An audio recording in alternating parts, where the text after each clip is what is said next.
समाज घडवण्यासाठी गणेशोत्सव मंडळांनी पुढाकार घ्यावा असे आवाहन गृहराज्यमंत्री सतेज पाटील यांनी केले। श्रीमंत दगडूशेठ हलवाई गणपती ट्रस्ट राष्ट्रीय गणेशोत्सव स्पर्धेचे पारितोषिक वितरण पाटील यांच्या हस्ते करण्यात आले।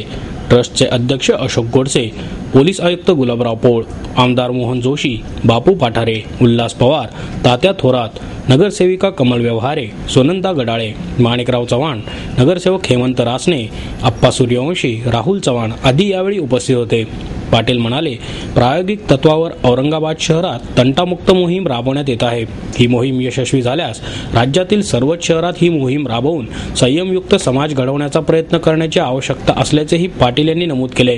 सुरक्षेच्या दृष्टीने उत्सव काळात मंडळांनीही जागरूक राहणे गरजेचे आहे, कारण धोके थांबवण्यासाठी पोलिसांसह समाजाचा सहभाग महत्त्वाचा ठरणार आहे।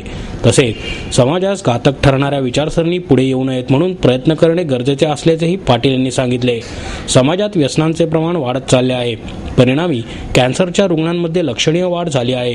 म्हणून मागील वर्षी गुटखा बंदी तर यंदा सुगंधी सुपारीवर बंदी घालण्याचा निर्णय शासनाने घेतला आहे। व्यसनमुक्त समाज घडवण्यासाठी गणेश मंडळांनी पुढाकार घ्यावा असे आवाहन सतेज पाटील यांनी यावेळी केले। कार्यकर्ता म्हणून फक्त पाठ फुटून या ठिकाणी चालणार नाही। आर्थिक मदत या गणेश उत्सवामध्ये फार महत्वाची आहे, कारण की खजिनदार काय करावं लागतं खजिनदाराला याची मला कल्पना निश्चितपणे, कारण की गणपती झाल्यानंतर 15 दिवस बिलं भागवण्यापर्यंत ते अगदी शेवटचं बिल देण्यापर्यंत पळापळ आमच्या तरुण मंडळींची या ठिकाणी होत असते। आणि त्यातून एखादा पुरस्कार मिळाला, एखादा पारितोषिक मिळाला तर आनंद हा द्विगुणित या ठिकाणी होत असतो। आणि म्हणून श्रीमंत दगडूशेठ हलवाई ट्रस्टचं कौतुक एवढ्यासाठी आहे की एखादा वर्ष पुरस्कार देता येतो, 2 वर्ष देता येतो, परंतु सलगपणे पुरस्कार देणं हे अत्यंत या ठिकाणी महत्त्वाचं आहे। पुढच्या 50 वर्षामध्ये मान खटाव असेल किंवा जे दुष्काळग्रस्त सांगोला तालुका असेल, या तालुक्यासारखी दुर्दैवाने परिस्थिती आपल्यावर येण्याची शक्यता नाकारता या ठिकाणी येत नाही। म्हणून या परिस्थितीवर मात करायचं असेल तर निसर्गाचा समतोल राखण्याची भूमिका, पाण्याचा योग्य वापर करण्याची भूमिका तरुण मंडळी म्हणून येणाऱ्या भविष्यकाळात आपल्याला निश्चितपणे स्वीकारावीच लागेल आणि ती स्वीकारण्याचा प्रयत्न येणाऱ्या भविष्यकाळात आपण करावा या पद्धतीची अपेक्षा या ठिकाणी व्यक्त करतो। तंटामुक्त अभियान या राज्यामध्ये आणि ग्रामीण भागामध्ये राबवलं, शहरामध्ये देखील राबवण्याची सूचना आता काही मंडळींकडून आलेल्या आहे। औरंगाबादमध्ये प्रायोगिक तत्वावर आपण तंटामुक्त अभियान शहरामध्ये राबवण्याची भूमिका घेतली, ती जर यशस्वी झाली तर निश्चितपणे शहरामध्ये देखील तंटामुक्त अभियान करण्याची भूमिका आमची निश्चितपणे असणार, कारण की चांगले प्रतिसाद आम्हाला मिळाले।